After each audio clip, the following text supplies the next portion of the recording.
Olá, seja bem-vindo ao Café Forte Academic Channel. Hoje nós vamos conversar um pouco sobre a UML, a Unified Modeling Language, que é uma ferramenta muito importante e muito interessante para você fazer a modelagem de sistema. Fique conosco. Eu sou o professor André de Anjos, da Faculdade de Tecnologia da Unicamp. Você está no Café Forte Academic Channel. Fique conosco.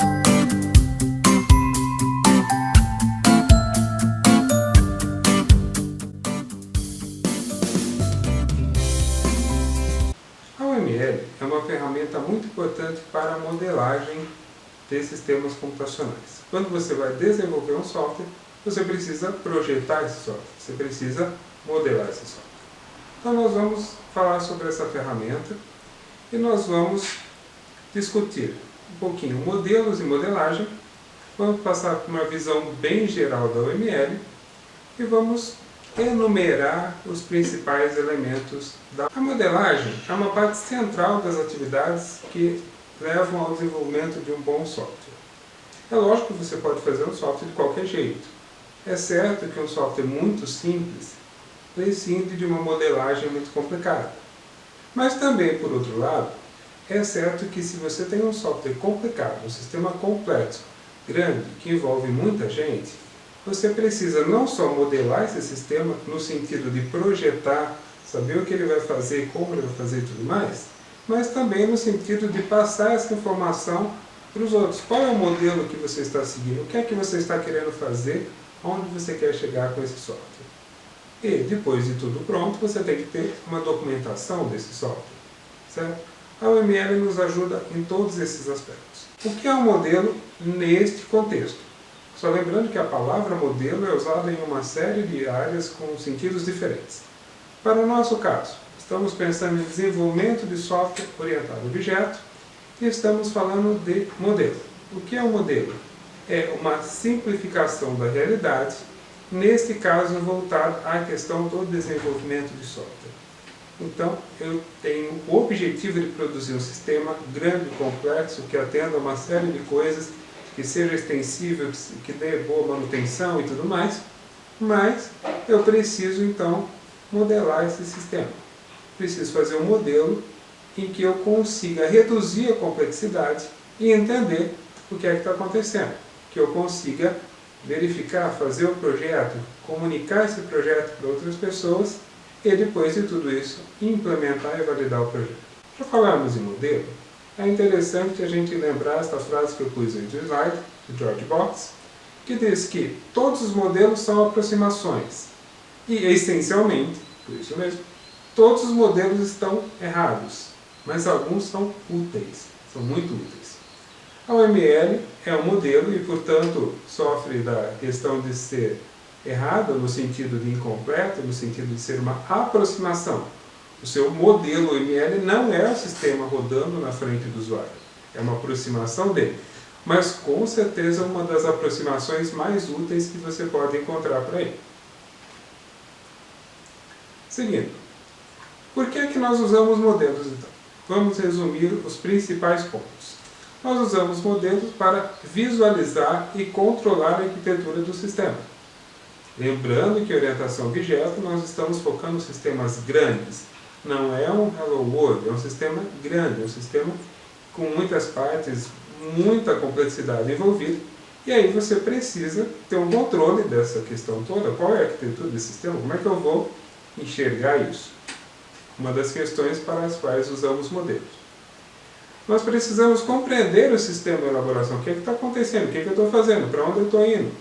Como é que é o meu projeto de sistema? Então eu preciso ter alguma coisa que me diga isso. E esse alguma coisa vai ser, na linguagem UML, um modelo.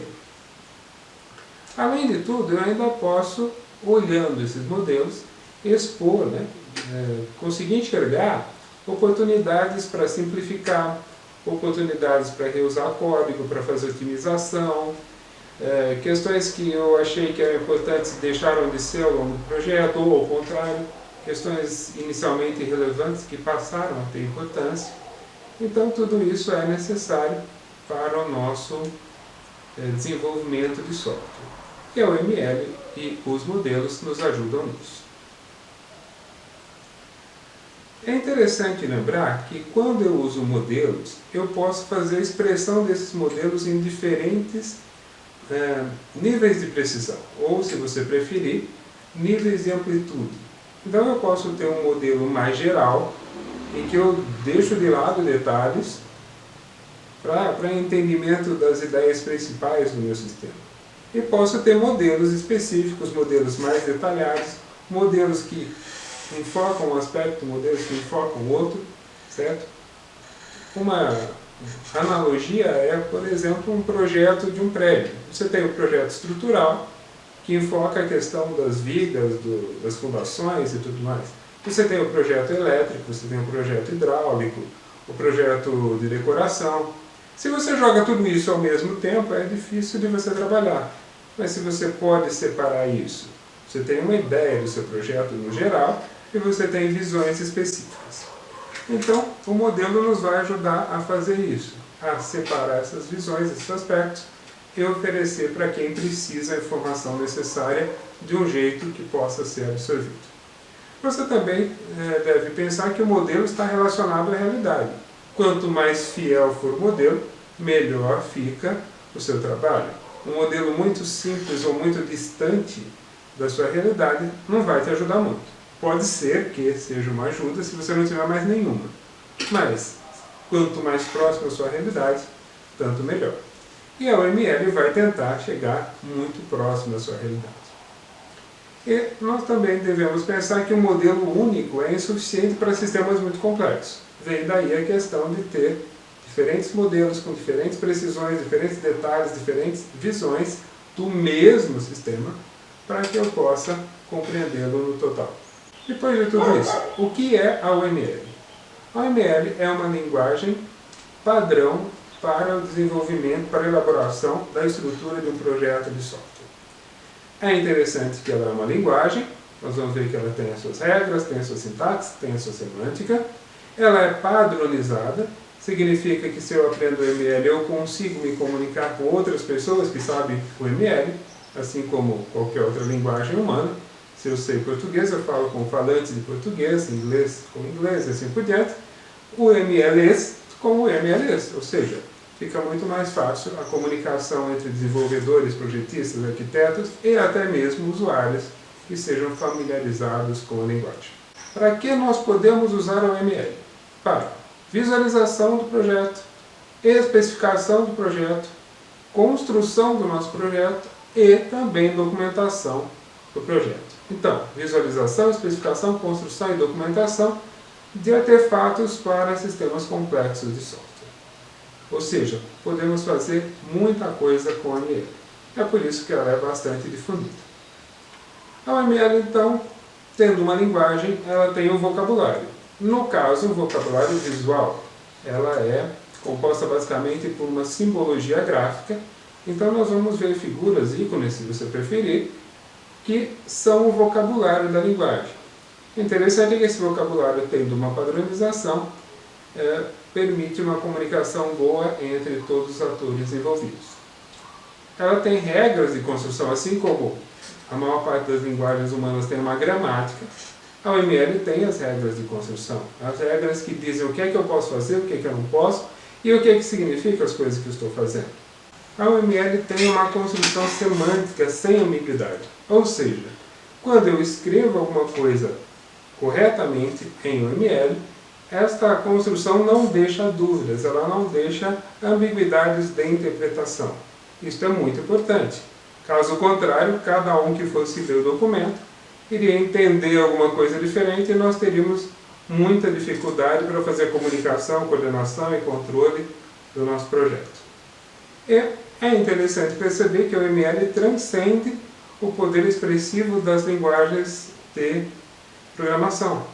Ou seja, eu posso escrever um projeto completo em C++, em Java, qualquer que seja a linguagem da sua preferência. A questão é que eu tenho algumas limitações ali no código. Meu código não é capaz de expressar algumas coisas que são necessárias, que fazem parte do projeto. Então eu preciso de alguma coisa além da linguagem de programação. E esse alguma coisa além está sendo oferecido aí pela OML. Agora que a gente tem uma visão geral da UML, nós precisamos criar sistemas complexos, nós precisamos modelar esses sistemas, nós precisamos entender esses sistemas e nós temos uma linguagem padronizada para fazer isso, que é a UML. Bom, agora que a gente sabe tudo isso, vamos entrar em alguns detalhes da UML. Ainda assim, nós vamos fazer uma visão bem panorâmica. Nós vamos dizer quais são os principais elementos e enumerar esses elementos. Os principais elementos da UML são blocos, as regras e os mecanismos. Então, 3 grandes conjuntos de elementos principais: blocos, regras e mecanismos. Quais são os blocos? Nós temos 3 tipos de blocos, que são os itens, os relacionamentos e os diagramas. Talvez sejam dos mais conhecidos, porque eles aparecem muito frequentemente em livros de programação, aparecem frequentemente em livros de padrões de projeto ou correlatos, então são bastante conhecidos. Pelo menos você já deve ter visto, se trabalha com programação orientada a objeto, você já deve ter visto alguma coisa dessa aí na sua frente. Vamos ver então quais são os itens da UML. Nós temos 4 categorias de itens: os estruturais, os comportamentais, os itens de agrupamento e os itens anotacionais. Os itens estruturais, também chamados de classificadores, são os elementos conceituais ou físicos do seu projeto de software para um sistema complexo. Então, nós vamos representar esses elementos através de classificadores, ou, se você preferir, itens estruturais. Quais são esses itens estruturais que você vai encontrar ali na UML, no seu projeto?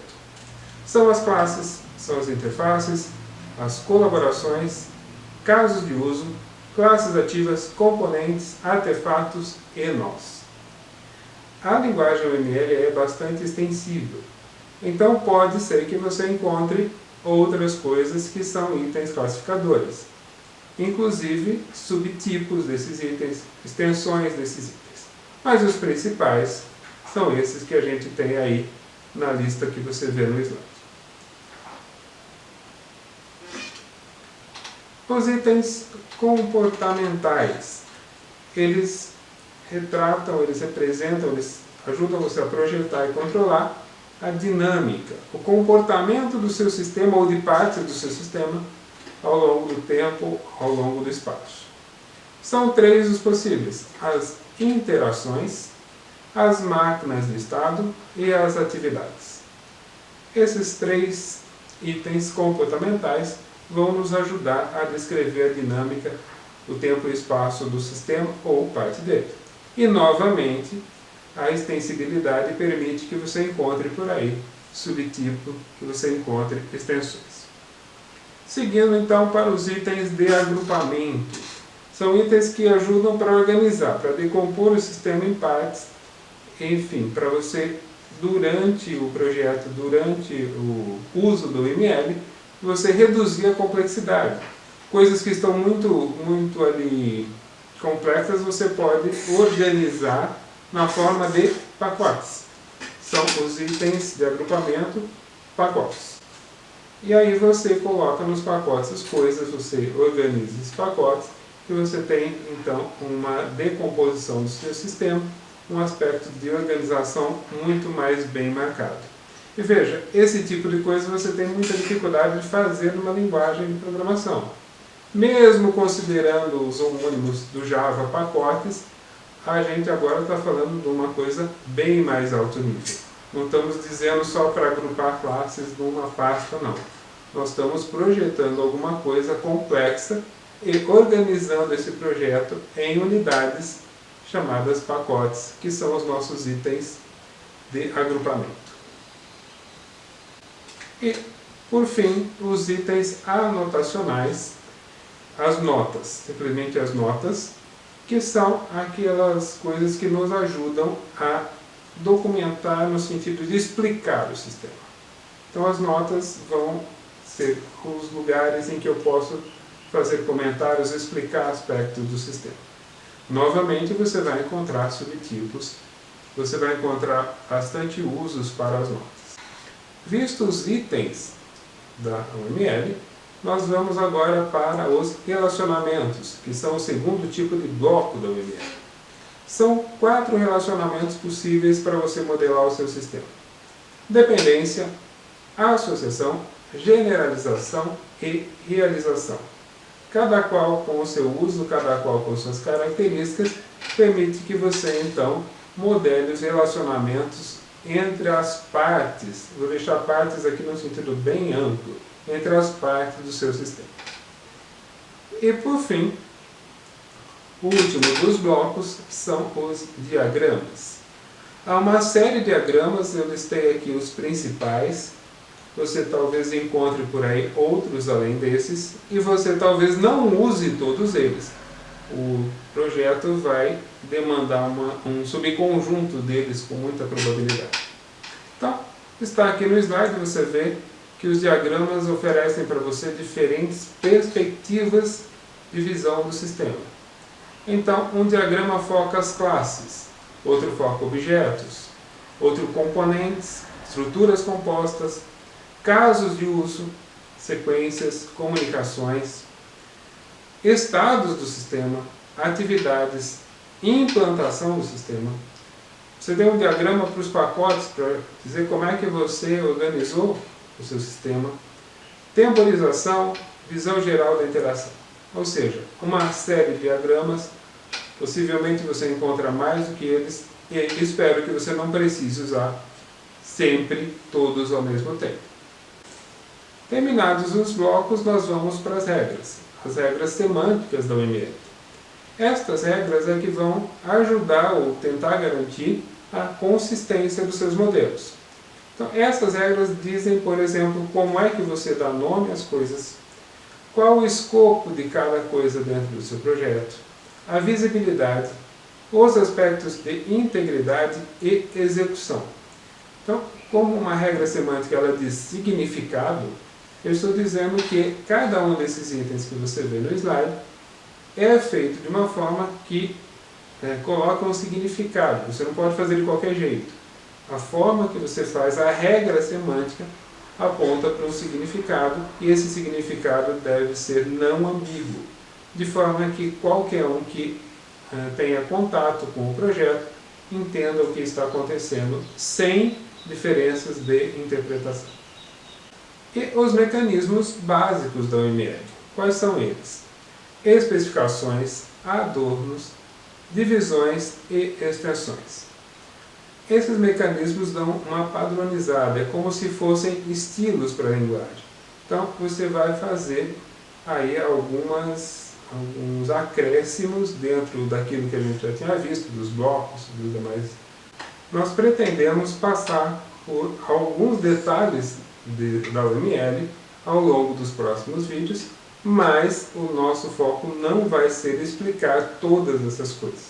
Então é interessante você fazer uma pesquisa, agora que você sabe do que se trata, fazer uma pesquisa em relação a isso, para mais detalhes, mais aprofundamento. Por que nós entramos na questão da UML? Porque é uma linguagem para modelar sistemas de software complexos. E a gente normalmente está dizendo qual é a arquitetura desse software. Nós queremos entender a arquitetura. Então, vamos também definir a arquitetura. Ela oferece para nós a visualização do sistema sobre vários aspectos.